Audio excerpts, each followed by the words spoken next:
पीके ने पहलगाम आतंकी हमले पर भाजपा को घेरा। बोले, अगर भाजपा आतंकी हमले को धर्म से जोड़कर समाज में नफरत फैलाना चाहती है तो इसका कड़ा विरोध होना चाहिए। जन स्वराज के सूत्रधार प्रशांत किशोर आज जन स्वराज उद्घोष यात्रा के तहत एक दिवसीय दौरे पर बांका पहुंचे। बांका में प्रेस कॉन्फ्रेंस के दौरान उन्होंने भाजपा पर नफरत की राजनीति करने का आरोप लगाया और कहा कि भाजपा आतंकी घटना को धर्म से जोड़कर समाज में विद्वेष पैदा करना चाहती है। भाजपा की नफरत की राजनीति हो या फिर दूसरे दलों की तुष्टीकरण की राजनीति, दोनों ही पूरी तरह से गलत है और इसका विरोध होना चाहिए। उन्होंने कहा कि आतंकवाद की घटनाएं गलत है और आतंकी हमले की घटना पर देश को एकजुट होना चाहिए। इसके साथ ही उन्होंने पीएम मोदी के आज के बिहार दौरे पर तंज कसते हुए कहा कि हम मोदी जी से अनुरोध करते हैं कि वो गरीब और पिछड़े राज्य बिहार की जनता के पैसे से प्रचार करना बंद करे। सरकार ने एक प्रेस विज्ञप्ति जारी की है जिसमें कहा गया है कि पंचायती राज पदाधिकारियों को मधुबनी में प्रधानमंत्री की रैली में लोगों को सरकारी खर्चे पर ले जाने का आदेश दिया गया है और अगर भाजपा को प्रचार करना है तो वो अपने पास मौजूद करोड़ों रुपए से करे। वो गरीब जनता का पैसा क्यों बर्बाद कर रही है। इसके साथ ही प्रशांत किशोर ने मीडिया के जरिए प्रधानमंत्री से सवाल किया कि मोदी जी ने 2015 में आरा की रैली में बिहार के लिए 1,25,000 करोड़ के पैकेज की घोषणा की थी। उनकी घोषणा को 10 साल हो गए हैं।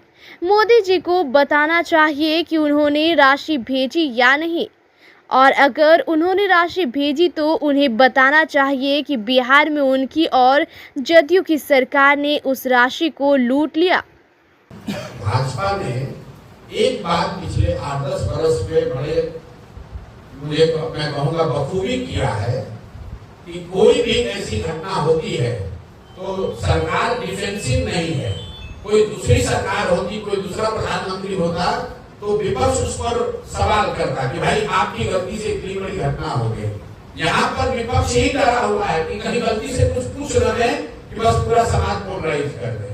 भाई घटना हुई है, बिल्कुल निंदनीय है और पिछले 3-4-5 सालों में जो एक धीरे धीरे समाज में विश्वास बनना शुरू हुआ था कि कश्मीर में स्थिति सुधर रही है या इस तरह की आतंकवादी घटनाओं को जड़ से खत्म कर दिया गया है, इस तरह की घटनाएं नहीं हो सकती है।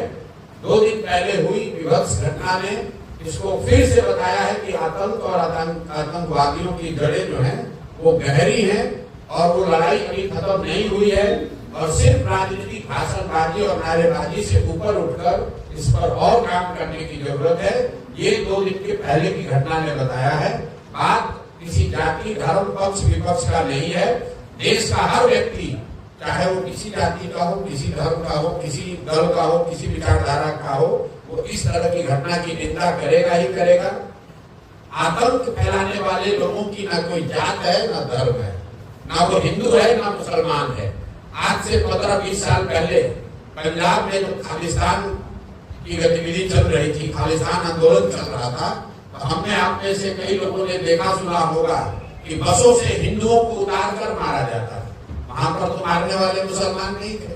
तो चाहे मारने वाला सिख हो, हिंदू हो, मुसलमान हो, अगर कोई हिंसा करता है, निहत्थे पर गोली चलाता है तो वो अपराध है, जघन्य अपराध है, उसकी निंदा होनी चाहिए। ऐसा कुकृत्य करने वालों को हर संभव, हर तरह से कड़े से कड़ा सजा का प्रावधान करना चाहिए। मोदी जी का यही है।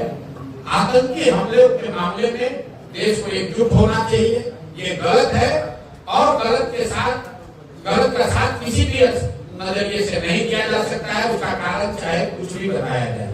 जहां तक भाजपा का सवाल है, ये लोग चाहे वो पुलवामा की बात हो या आतंकवादी का जनरल मामला हो, इसको धर्म से जोड़कर समाज में विद्वेष फैलाने की इनकी जो नीति और सोच है उसका नुकसान है और उसका भी विरोध उतनी मजबूती से होना चाहिए जितना विरोध पहले की अपीजमेंट पॉलिटिक्स का होता है।